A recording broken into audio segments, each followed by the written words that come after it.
Just a little tease right quick to remind you guys to sign up for the October challenge with LASHAE on ifyoucanmove.com. The link is down below in the description box. Y'all know I went from a large to a medium, and I just found out that I won for most referrals on the Hip Hop Tabata challenge from August, so I'm so excited. Okay, I just finished working out with Kiara. I did like 2 workouts, which were like an hour a day. I love her so much. Her energy is so amazing, and I'm so happy that I'm in this place, y'all, because I love, like, I'm cute. You know what I'm saying? Like, I was cute before, but I'm super cute now, and I can't wait to see what I look like after the October challenge. Lyric is actually joining me. My husband is joining me for the October challenge, which starts on October 11th. If you're going to, become a part of the challenge, I need you guys to go on the site, sign up, okay? Tell them that I sent you, okay? And also get your weighted bands, okay? Get your booty bands so you can be fully engulfed in this. You definitely need the weighted bands for Trap and Tone October 11th, you guys, okay? So y'all make sure y'all sign up. I'm so excited. All right, y'all. And also, please don't forget about this ISOT. I know that y'all stay trying to, say, oh, y'all scamming people. Look, okay, why would I be buying it and using it myself? Am I scamming myself? That don't even make sense. Look at me, okay? It's all been a part of the journey. And if you want to try, you can get your money back. Like, if you want to try the samples and you don't like it, you can get your money back, the whole 9, okay? It's easy peasy if you just want to try it out. I would definitely suggest it if you're working out and everything. If you have like some stomach issues and you're always trying to regulate, I would definitely suggest getting the tea, because whenever we're like feeling nauseous or our stomach is upset, we drink the tea, we feel better, we use the bathroom, okay? So get into. Well, anyway, I hope you guys join the challenge, and let's get into whatever video you're about to watch. Hey everybody, what's up? It's your girl Bondy Blue, and I am back for another Ratchet review. All right, y'all, so this is episode 2, and I really had an overwhelming response from y'all from the first one. I didn't think y'all were gonna want me to do this. Like, y'all was like, yeah, do it. I was like, all right, cool, I'm gonna do it. So y'all, yeah, Ratchet episode 2 starts off with Dr. Hanover sniffing dope through some type of inhaler from the 50s.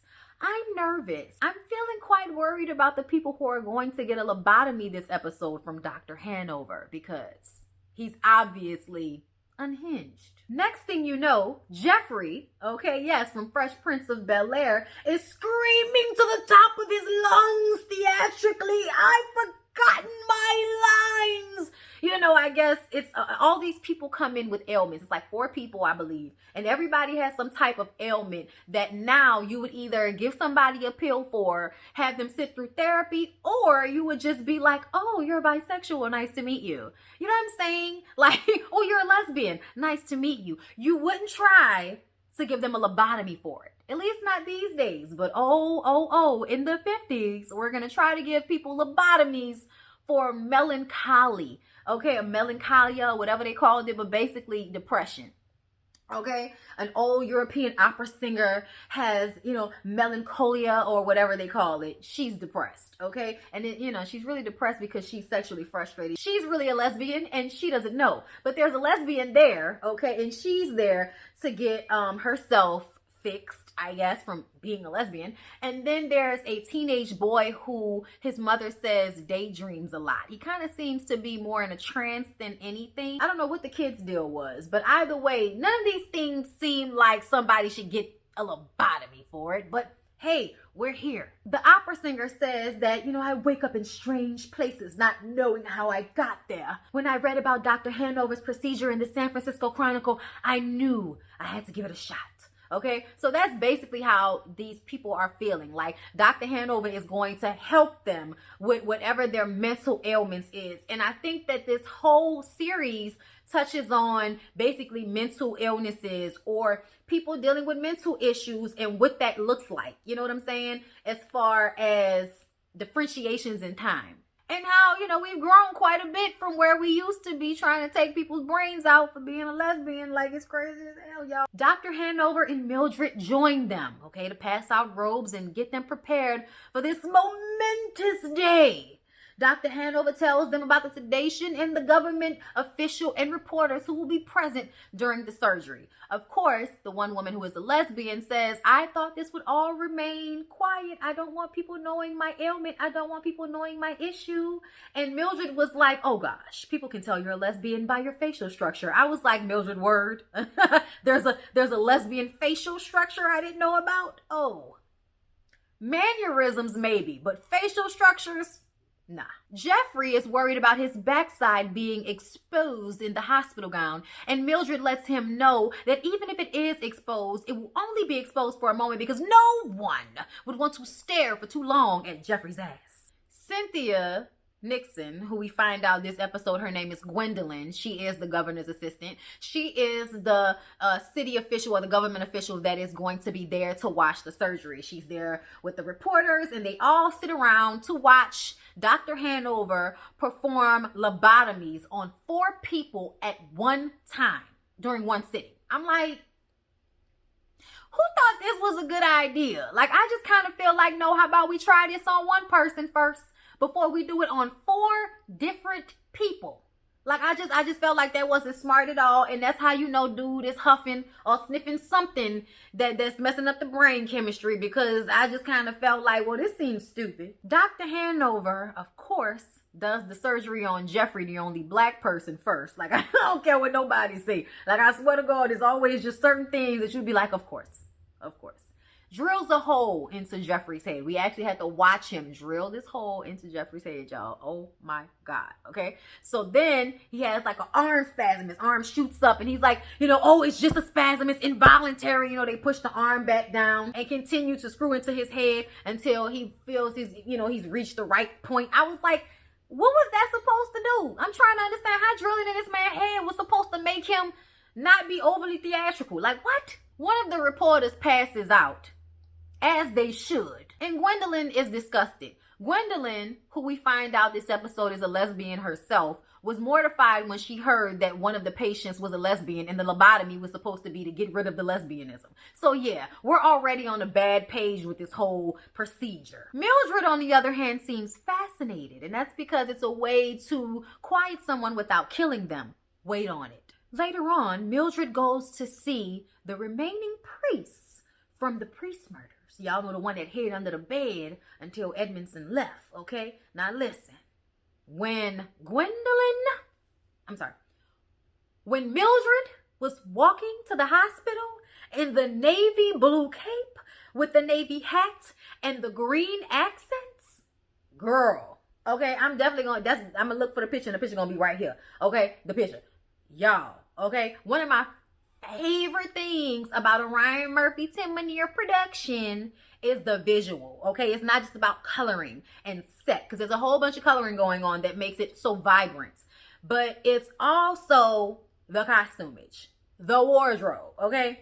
And let me tell you something, Sarah Paulson, you should have asked for all of the wardrobe, okay? I want all of this in my house when this is done taping, okay? Because child, that cape and that hat, took me out, y'all. The wardrobe took me out. So Mildred tells the priest that she is there to get his story so that she can get Edmund Tolleson the death penalty. He doesn't believe in the death penalty. He's a priest. And she says that she doesn't believe in it either. She's a Catholic, but she feels like in this situation, there definitely needs to be, some little death penalty type stuff going on, because he killed all of them priests, and that's just way too evil. Some people are not for this world, basically.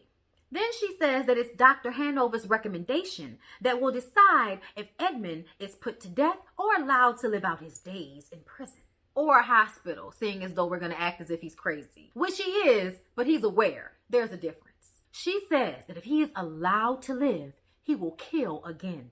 I'm like, that's matter of fact, okay? Matter of a fact. The priest tells her that he's scheduled to speak with the state prosecutor's office, but he's not well enough and he just can't bring himself to relive the moment. She gives him a prayer book that she says her mother gave her on her first communion, which we all know is a lie, seeing as though her parents, abandoned her. She's an orphan, so ain't nobody give you nothing, okay? But she says she wants him to have it so that he'll know that there's a child of God out there somewhere praying for him. Okay, and I'm like, girl, you low down. This is like the only thing that made me really not like Mildred, like this right here. So then we see Mildred go into the break room, and one of the best scenes of the show, okay, she goes into the break room and she goes into the refrigerator and pulls out her little brown paper bag for her lunch. And she looks inside and realizes that her peach is gone.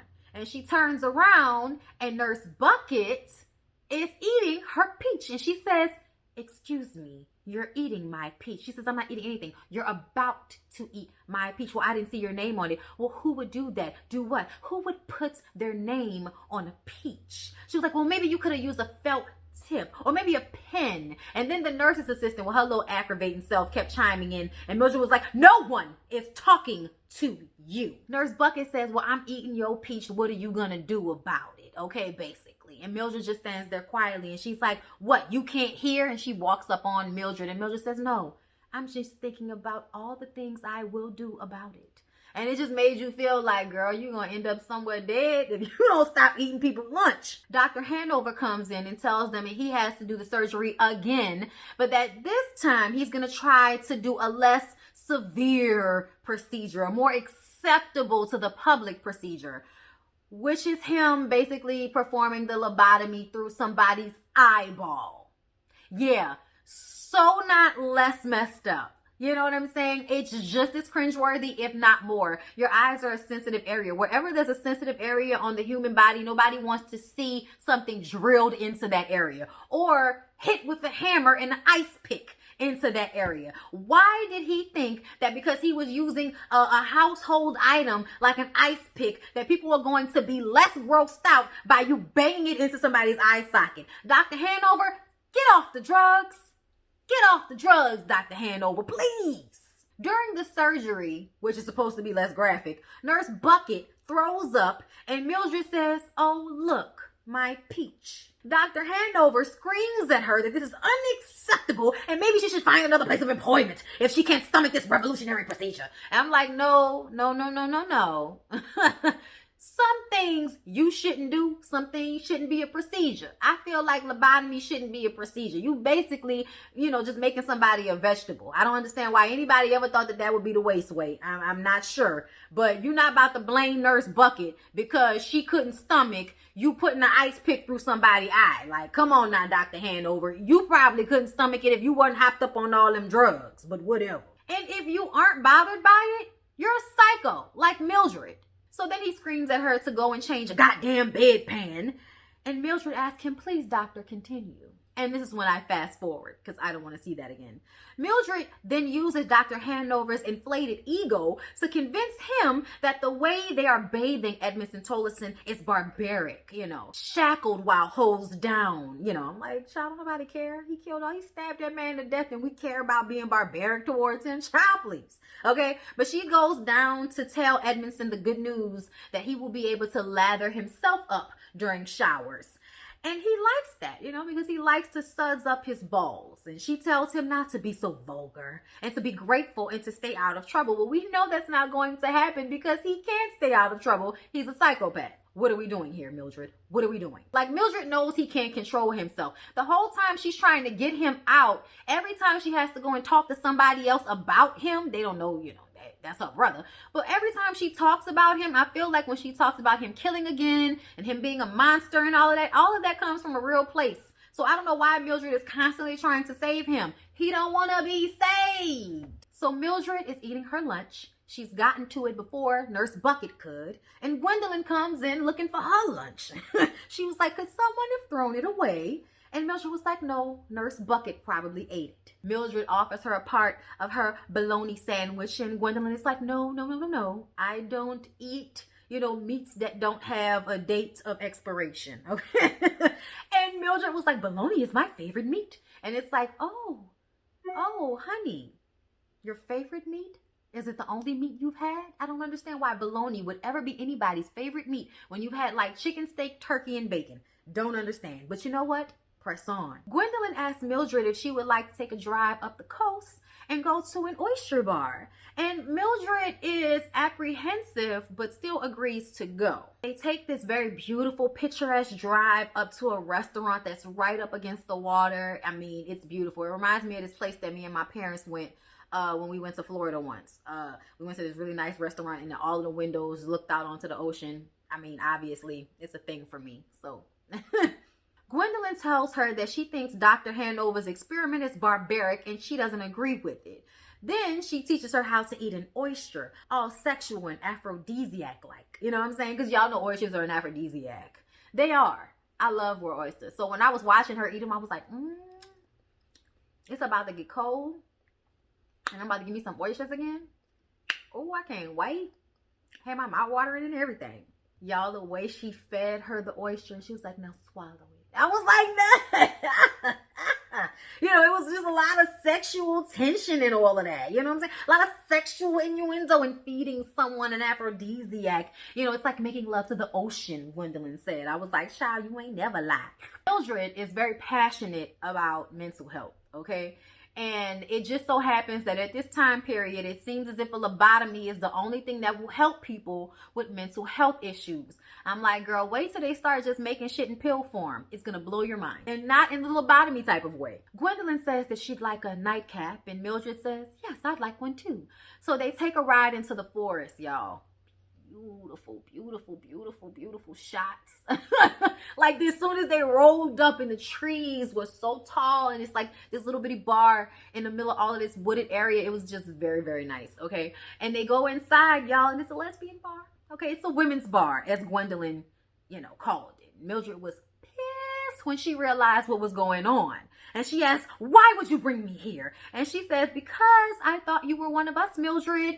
And she was like, well, I don't like what you're insinuating. And Gwendolyn is like, look, I think it's very clear what was happening between us. But if you're not ready to admit that to yourself, then that's fine. We can just go ahead and leave. And Mildred was like, oh no, I do not like what you're insinuating. And I do not like your tone. I will find my own way home. Thank you very much. Okay, so she's upset. She leaves. It didn't go the romantic way that Gwendolyn thought it would go, but Gwendolyn was right on the money. We can always tell when somebody is giving us that action. Dr. Hanover brings Edmondson into his office. Okay, definitely the drugs, man. I mean, you left an ice pick or some type of like letter cutter or opener. He had all kind of sharp objects that Edmondson could have stabbed him with in his office when he invited him into his office and asked for him to be unshackled. I was just like, what's happening here? Like, make it make sense, Dr. Hanover. Like, you just know people be on drugs when stuff like this be falling through the cracks. But either way, Edmondson is trying to make it seem as if he's a schizophrenic, you know. Oh, I was hearing things and, you know, they're in my mind. Y'all know how certain schizophrenics always think somebody is listening to them. You know, they always think there's a plot or something like that. So he basically plays textbook schizophrenic for Dr. Hanover, and Dr. Hanover clocks it and says basically it's too perfect. It's too textbook for me to believe that it's true. You're bullshitting. I see you. And when you're ready to really talk, you know, we can deal with your issues. Now, the whole time they're having this conversation, Edmondson has gotten up and walked over to the bar where the knife is. So Dr. Hanover is having this conversation and slowly walking around the bar to get to where the knife is. Okay, just to make sure that he doesn't pick it up. I mean, it was very nerve-wracking, this scene, but I love the way they shot it. Dr. Hanover tells him that people can do horrifying, terrible things, but that doesn't mean that they are beyond rehabilitation. I said, bullshit. I think some people, like this dude, beyond rehabilitation, okay? But once Dr. Hanover basically called him out, he just didn't even want to play anymore. So he's like, okay, I'm ready to go. So the security guard comes back in to reshackle him, and he walks out.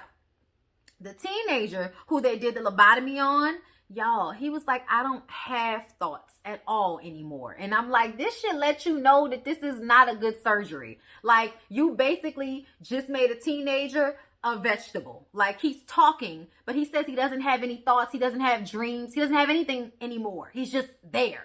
Like, who wants to be just there with nothing going on behind the wheels? Like, I'd rather too much going on behind the wheels than nothing at all. And then she finds the lesbian eating the old lady out.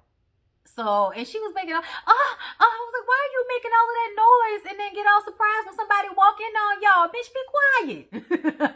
But I guess it didn't work, okay? So this was Mildred seeing that the lobotomy procedure may not be the best for mental health, but it's definitely a good procedure to keep somebody quiet. So Father Andrews calls Mildred and tells her that he's ready to tell her his story. That monster must be put away forever. Okay, so they link up. Okay, they meet up. I think they drive out to a hotel. And she sets up the recorder and she gets his testimony about it. And he basically says that he saw Edmondson's face when he ran out of the house to get help. Edmondson was standing outside of the house on the corner, smoking a cigarette under a post light, staring at him with a smirk on his face. And then he just walked away. He didn't run. He walked, okay? It was the scariest shit that the priest had ever seen. Did we have to see the distorted body and face of the priest again? I was just like, I could never see that man's face again all bashed in like that. I didn't need that.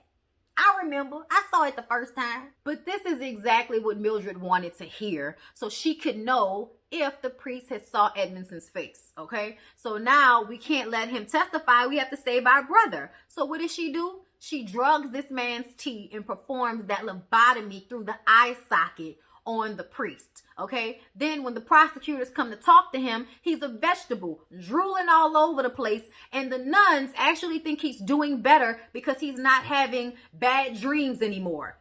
He's brain dead, bitch. What do you mean he's doing better because he gained weight? What are you talking about? Like, somebody went from talking and experiencing a trauma in the way that a person experiences a trauma, and now they're just sitting there saying nothing, drooling all over the place. What? And nobody's going to question anything? Oh, yeah, you know, he went out one day with a young lady, and then he came back, and he hasn't been the same since, but we think he's progressing. Like, what? Y'all, don't ever leave me in the care of no damn nuns, okay? Don't leave me in the care of no damn nuns. For the life of me, I don't understand why Mildred is trying to save her brother. I don't get it. I mean, I know it's the guilt that she felt from not being able to save him when they were children, but every time she talks about him to somebody, it seems like a place of constant stress for her. That he cannot stop killing people.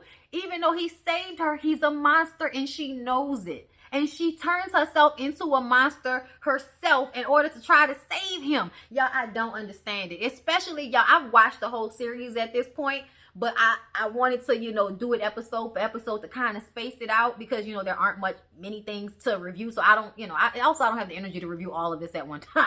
Okay. So I'm stretching it out, you know, and I hope y'all enjoy it. I'll be putting them out every week, you know, until it's over. But I just kind of feel like Mildred is doing all of this, and for what? So that you can free a murderer? Like, were you going to perform a lobotomy on him? Because that's what you could have done. Instead of performing it on the priest, you could have performed a lobotomy on your stupid brother. Anyway, y'all.